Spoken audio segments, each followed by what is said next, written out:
Hello everyone, welcome back to my channel CA Vaishali Classes, and today we will study about accounting, and that is for accounting for share capital. So let's start.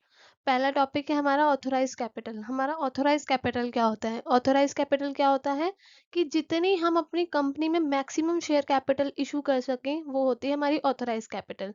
ठीक है, ये हमारी issued share capital के या तो बराबर होती है या तो फिर उससे ज्यादा होती है। Next is issued capital. Issued capital authorise capital का वो पार्ट है जो कि हम इशू करते हैं। बेसिकली अगर हमारी authorise capital is 15 lakhs, okay, अगर हमारी ऑथराइज कैपिटल 15 लैक्स है तो अगर हमें इशू करना है और उसमें से हम 10 लाख इशू कर दें तो वो क्या कहलाएगी? 10 लाख क्या कहलाएगी? Issued capital. ठीक है, ये हमारी या तो उसके बराबर होती है, मतलब क्या है, हम या तो मैक्सिमम 15 लाख अपना इशू कर सकते हैं कैपिटल या फिर 15 लाख से कम कर सकते हैं, तो वो होता है हमारा इशूड कैपिटल। ठीक है, तो next topic will be called up capital and paid up capital. Called up capital क्या होती है? Part of capital which has been called up for payment. मानो अगर 10 रुपए का एक शेयर है, तो अगर वो कंपनी उसमें से 5 रुपए मंगा लेती है तो that will be called the called up capital. ठीक है, तो जो भी कंपनी अपना पैसा शेयर का मंगाएगी वो कहलाती है कॉल्ड अप कैपिटल। उसके बाद आता है पेड अप कैपिटल। अब कंपनी ने मंगाया 5 रुपए, आपने 5 रुपए पे कर दिया तो वो क्या कहलाएगा? Paid up capital. जितना जितना पैसा आप पे करते जाएंगे और वो जितना जितना पैसा कंपनी रिसीव करती जाएगी वो सब क्या कहलाएगा? Paid up capital. ओके, आगे है issue of shares for cash. अब issue of shares of cash दो तरीके के होते हैं। पहला है lump sum with along with application. आप गए अपनी एप्लीकेशन लेके कंपनी के पास कि हमको आपकी कंपनी के शेयर्स चाहिए, आपने क्या करा? 10 रुपए के 10 रुपए उसी टाइम पेमेंट कर दिया एप्लीकेशन के टाइम पे, तो वो क्या कहलाएगी? Lump sum along with application. उसके बाद आता है in installments at different stages. आपने क्या करा? अब इसमें डिफरेंट स्टेजेस पे आप पेमेंट करोगे। लाइक आपने कुछ 2 रुपए एप्लीकेशन के टाइम पेमेंट कर दी, कुछ 2 रुपए अलॉटमेंट के टाइम पेमेंट कर दी, और बाकी जितना बैलेंस बचेगा 10 रुपए में से वो आपने फर्स्ट कॉल या फिर सेकेंड कॉल या फिर फाइनल कॉल के टाइम पेमेंट कर दी, तो वो क्या कहलाएगा? Installment at different stages. अब इसमें ऐसे ही पहला क्वेश्चन है, Grohe limited invited applications for 1 lakh equity shares of 10 each on application. अब मैं एप्लीकेशन लेके गई, मैंने अपनी मतलब ग्रोहे लिमिटेड ने आपसे एप्लीकेशन मंगाई कि आप आइए 1 लाख इक्विटी शेयर्स हमारे 10 रुपए ईच के टाइम पे खरीदिए और आपको सारा पैसा एप्लीकेशन के टाइम पे ही पे कर देना है।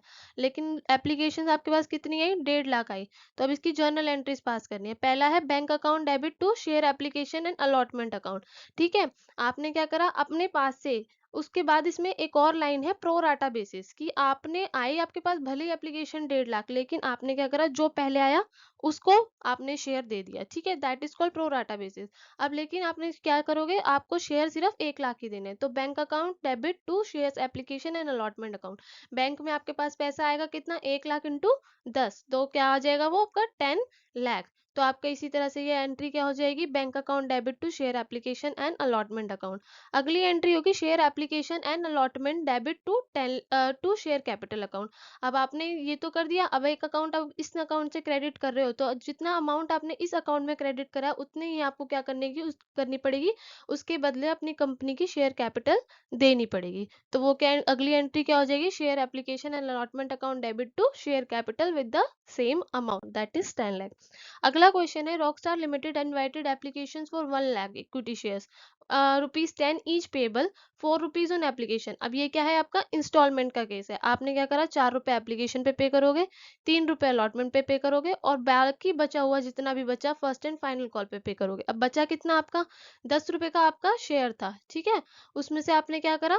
4 रुपए पे कर दिया एप्लीकेशन पे, ठीक है, 3 रुपए पे कर दिया अलॉटमेंट पे, तो आपका कितना अमाउंट बचा? बैलेंस। हम इन तीनों को माइनस कर देंगे तो आपका कितना आ जाएगा? 10 में से 4 गए 6 में से 3 गए 3, तो 3 क्या कहलाएगा? First and final call. तो ये 3 रुपए आपके फर्स्ट एंड फाइनल कॉल पे आ जाएंगे। आपके पास आएगी एप्लीकेशन 1,60,000 की। सेम वही है प्रोराटा बेसिस, मतलब हम शेयर्स देंगे सिर्फ 1 लाख की। जर्नल एंट्रीज पास करो। पहली एंट्री क्या हो जाएगी? 4 रुपए आए हैं आपके एप्लीकेशन पे, तो पहले हम क्या करेंगे? सिर्फ 4 रुपए से एंट्री करेंगे। 1 लाख इंटू 4, तो एंट्री क्या हो जाएगी? Bank account debit to share application account. ठीक है, अगली एंट्री क्या होगी? अब आपने एप्लीकेशन दे दी, अब उतने के शेयर्स तो एटलीस्ट आपको कैपिटल देनी पड़ेगी, तो उसकी एंट्री क्या हो जाएगी? Share application account debit to share capital account. अब हमेशा पहले एप्लीकेशन के टाइम पे आपके पास पैसा आता है, बट आगे आगे क्या होगा, पहले आप ड्यू करोगे, फिर आप ड्यू क्यों करोगे, क्योंकि आप पहले लोगों से मंगाओगे, ठीक है।